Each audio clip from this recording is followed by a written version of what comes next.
Welcome to section 10.3, part 1. This is the 100th session of the CISSP exam prep series. In this session, we'll build the outer defences of a facility from the fence line inward. We'll answer several questions. What quiet role does signage play? Why does the perimeter shape accessibility?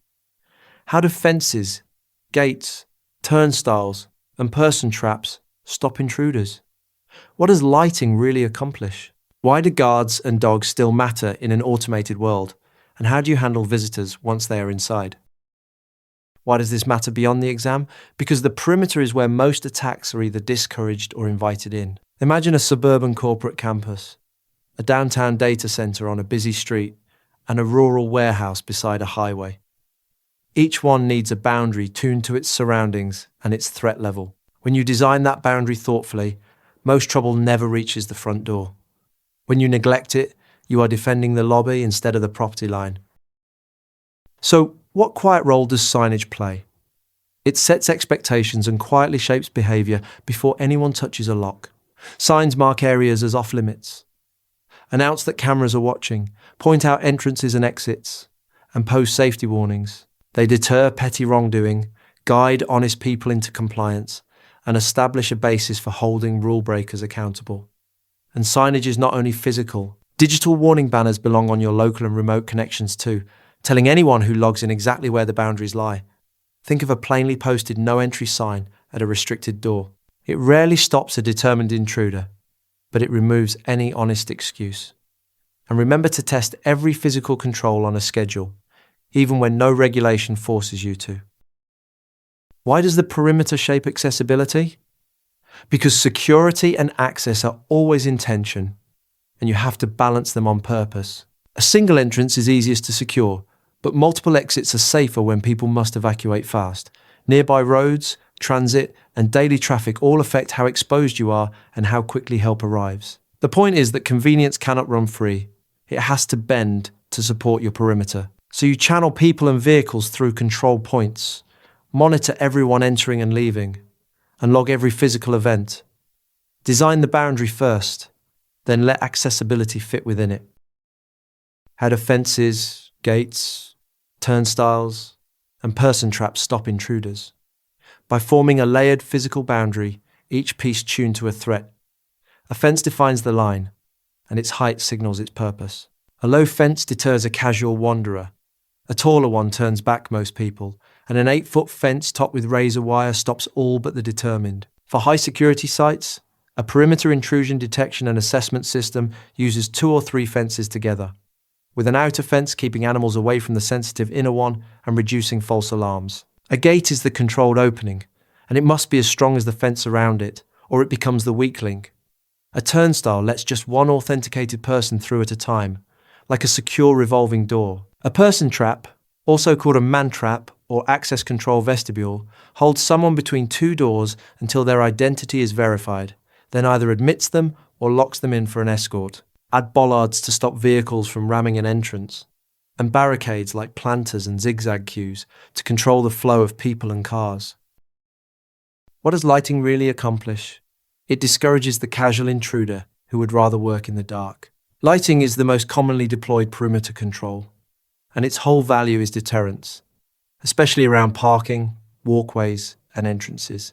Run exterior lights from dusk to dawn, and add emergency lighting on exits and escape routes that kicks in when power fails or a fire alarm sounds. But lighting is a weak deterrent on its own, so pair it with cameras, guards, or sensors. Aim it carefully, too. Poorly placed lights create glare that blinds your own guards and cameras, and a bright light on a fence line pointed inward can actually hide an intruder standing in front of it. Space the poles so the pools of light overlap, leaving no dark gaps for someone to slip through. Why do guards and dogs still matter in an automated world? Because a human can judge a situation in a way no sensor can. Every static control ultimately relies on a person to intervene, and guards bring adaptability, recognizing new attack patterns and making decisions on the spot. Send them on frequent patrols, but at random times, so an intruder cannot learn the schedule and time a break-in. Guards are not perfect though. They can be unreliable, get sick, take vacations, fall for social engineering, and they are expensive, whether staff or contracted. Interestingly, their limited knowledge of your operations is a quiet benefit since they cannot leak what they do not know. Guard dogs are an effective deterrent and detector, but costly to house, feed, and insure. And robot sentries, on wheels or as drones, can now patrol automatically, often using facial recognition to spot intruders. How do you handle visitors once they are inside? By controlling and tracking them from the moment they arrive. If your facility has restricted areas, you need a real process for outsiders, usually an assigned escort who monitors their access and activity closely. Fail to track visitors, and you invite malicious activity against your most protected assets. Reception works as a choke point, segregated from secure areas behind locked doors and watched by cameras. There, an authorized visitor gets an escort, a known worker gets buzzed in, and anyone unauthorized is turned away or handed to security. Keep visitor logs, whether written by a guard or captured automatically, because those physical records give context to your digital logs and help confirm everyone got out safely in an emergency. So let's bring it together.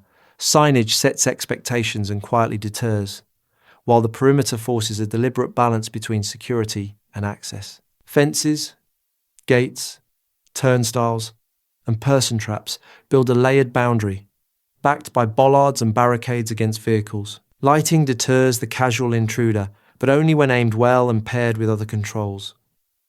Guards and dogs add human judgment that sensors cannot match, and robot sentries extend their reach. And once visitors are inside, escorts, choke points, and logs keep them accounted for. Build the outer layers well, and threats lose steam long before they reach anything valuable. The MCQs covering all the topics and concepts from this session are available on rucloud.com. Practice the chapter-specific MCQs before moving on to the next session. Thanks for watching. If you have any questions or feedback, post a comment below or email us. I will see you in the next session.